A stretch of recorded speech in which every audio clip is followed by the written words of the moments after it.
안녕하십니까. 계속해서 광주 전남권 뉴스입니다. 앞서 서울에서도 보도했듯이 화정 알파크 붕괴 사고 네 번째 매몰자가 발견됐지만 어제 구조와 수색 작업은 일시 중단됐습니다.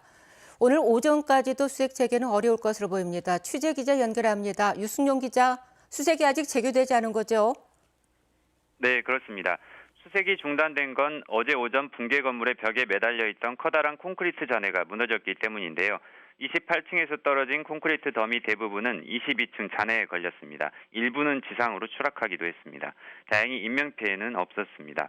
붕괴 부분에 남은 외벽 철거 여부를 검토하기 위해 해체 분야 실무 전문가 회의가 잠시 후 열리는데요. 오후에는 국토안전관리원 등이 참여하는 전문가 자문단 회의도 열립니다. 이 결과에 따라서 수색 재개 여부와 구조활동 방향이 결정될 것으로 보입니다. 네, 앞서 매몰자 한 명이 추가로 발견됐죠? 네, 그렇습니다. 네 번째 발견인데요. 중앙사고수습본부는 그제 오후 26층에서 실종자의 매몰 위치를 확인했습니다. 네 번째 매몰자는 잔해 가장 아랫부분에 있어서 수습하기까지는 오랜 시간이 걸릴 것으로 판단된다고 밝혔습니다. 신원 확인 절차도 가족들과 내부에 함께 들어가야 하기 때문에 안전조치가 이루어진 이후에 진행될 예정입니다. 이에 따라 사고 직후 실종된 6명 가운데 2명은 숨진 채 수습됐고 2명은 매몰 위치 확인, 나머지 2명은 위치가 아직 확인되지 않은 상태입니다. KBS 뉴스 유승용입니다. 광주와 전남에서 코로나19 확진자가 어제 1,148명이 나와 역대 가장 많았습니다. 광주에서는 복지시설과 병원, 광산구 제조업체 등에서 확진자가 나오면서 어제 하루 694명이 확진돼 역대 최다를 기록했습니다. 어제 사망자도 2명이 늘어 누적 96명이 됐습니다. 전남에서도 가족과 직장 동료, 지인 간 산발적인 감염이 이어지면서 22개 모든 시군에서 454명이 확진돼 4월째 400명대를 기록했습니다. 5.18 민주화운동 이후 오래 참상을 알리는 데 뛰어들었던 많은 이들이 열사가 되었습니다. 광주 전남 지역민도 아니지만 5.18의 뜻을 같이 했던 열사 가운데 충청북도에 정성규 열사가 있습니다. 영면한 지 30여 년 만에 모교에서 명예 졸업장을 받았습니다. 보도에 박미영 기자입니다.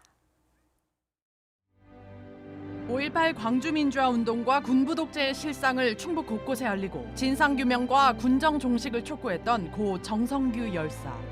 1987년 절정에 달했던 민주화의 물결 속에서 민주정부 수립과 공정선거를 외치는 데 앞장섰습니다.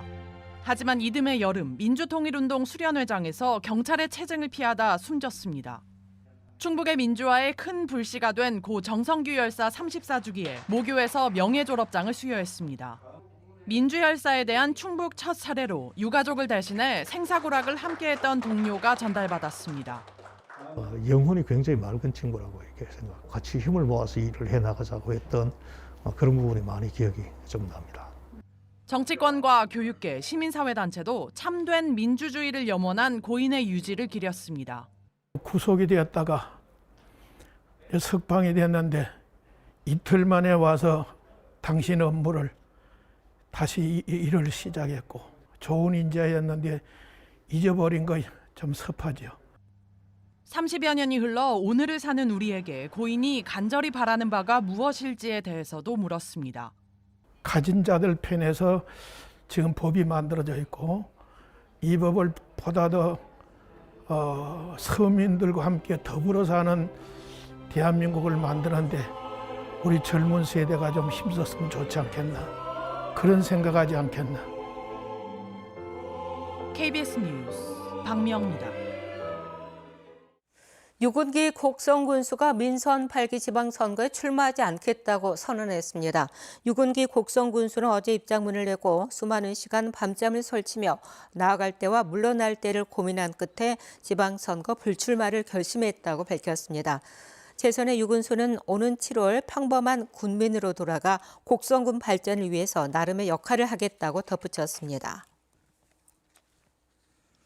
교사 보복 해임 논란 등이 불거진 광주 명진고에서 2년 연속 신입생 미달 사태가 빚어졌습니다. 광주시 교육청은 2022학년도 후기 평준화 일반고 신입생 배정 결과 명진고는 10개 학급, 정원 285명 가운데 2계약급 51명만 배정됐다고 밝혔습니다. 명진고는 지난해에도 정원 226명 가운데 120명을 모집하는 데 그쳤습니다.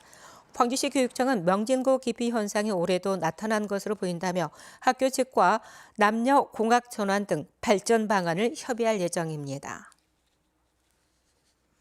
광양에서는 백운산 고로쇠 수액 출하가 본격적으로 시작됐습니다. 올해는 지난해보다 날이 가문 탓에 생산량이 다소 줄어들 것으로 보입니다.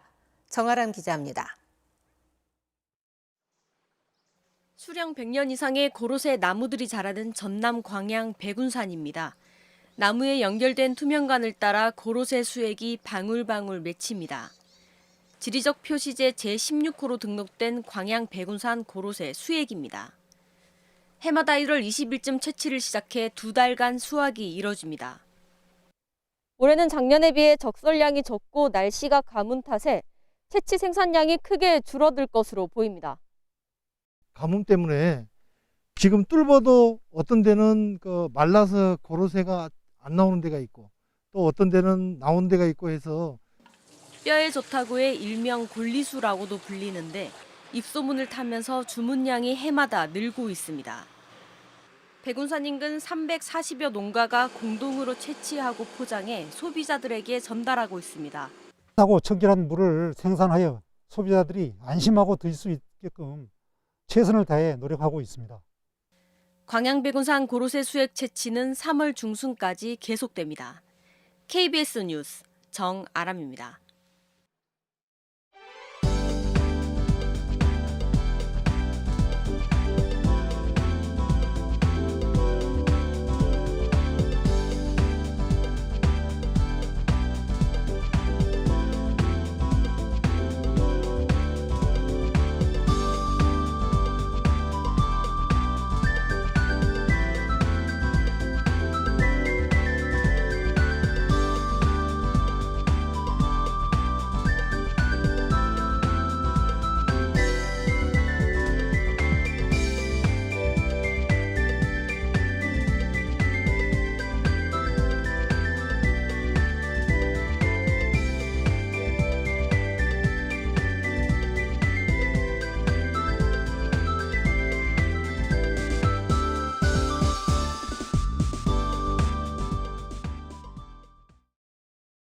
오늘 아침 공기가 차갑습니다. 내륙을 중심으로 영하 5도 안팎까지 떨어졌고요. 광주도 아침 최저 기온 영하 2.9도를 보였습니다. 낮 기온은 6도로 많이 춥진 않겠지만 내일부터는 기온이 점차 내려가면서 토요일에 아침 기온 영하 4도, 한낮 기온 1도에 머물겠습니다. 동부 지역을 중심으로는 계속해서 대기가 건조합니다. 순천과 광양, 여수에는 건조주의보가 발효 중이니까요. 산불 등 화재 예방에 각별히 신경 쓰셔야겠습니다. 내일부터는 다시 광주 전남 곳곳에 눈이 내리겠습니다. 새벽에 서해안 지역에 날리다가 내일 밤부터 모레 오후까지는 광주 전남 곳곳에 가끔 눈이 내리겠습니다. 모레까지 예상 적설은 1에서 5cm, 전남 북부 지역에 많이 오는 곳은 7cm가 넘게 내리겠습니다. 다음 자세한 지역별 날씨입니다. 오늘 아침 기온 어제와 비슷하거나 최대 6도가량 낮고요. 낮 최고 기온은 나주와 담양 6도로 어제와 비슷하겠습니다. 여수의 낮 최고 기온 7도, 광양 8도로 예년 이맘때와 기온 비슷하겠습니다. 목포와 무안의 한낮 기온 4도, 영암과 강진, 장흥 6도까지 오르겠고요. 신안을 비롯한 그 외 도서 지역은 4도에서 5도가 예상됩니다. 바다의 물결은 전해상에서 비교적 잔잔하겠습니다. 다음 주부터는 다시 한낮 기온이 5도를 웃도는 비교적 포근한 날씨가 이어지겠습니다. 날씨였습니다. 다음은 희망 2022 나눔 캠페인 이웃돕기 성금을 보내주신 분들입니다.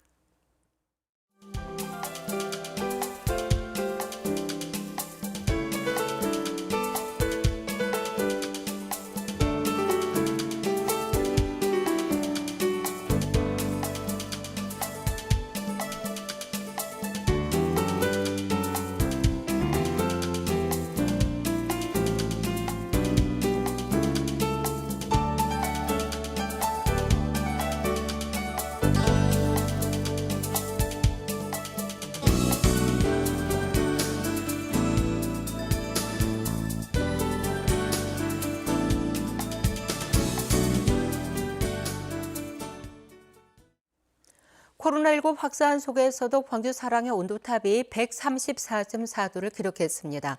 광주시는 지난해 12월부터 지난달까지 희망 2022 나눔 캠페인을 진행한 결과 56억 6천만 원을 모금해서 사랑의 온도 134.4도를 기록했다고 밝혔습니다. 광주시는 코로나19라는 어려움 속에서도 광주 시민의 모금이 이어져 역대 최단 기간에 사랑의 온도 100도를 조기 달성했다고 덧붙였습니다.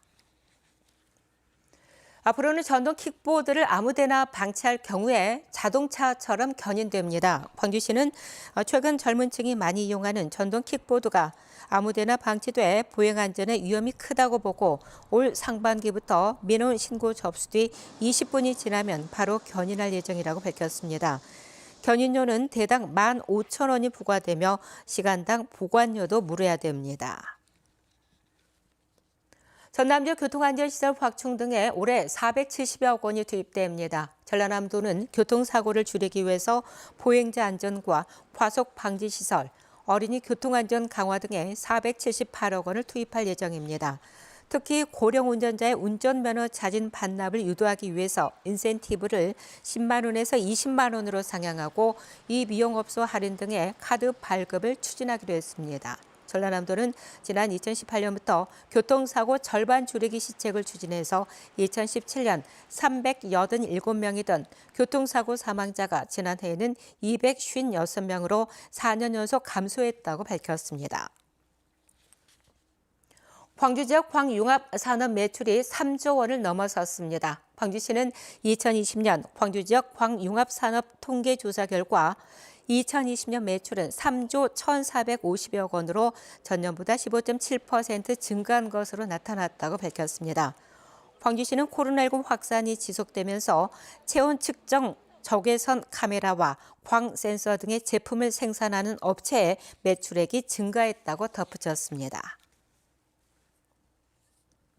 KBS 뉴스를 마칩니다. 감사합니다.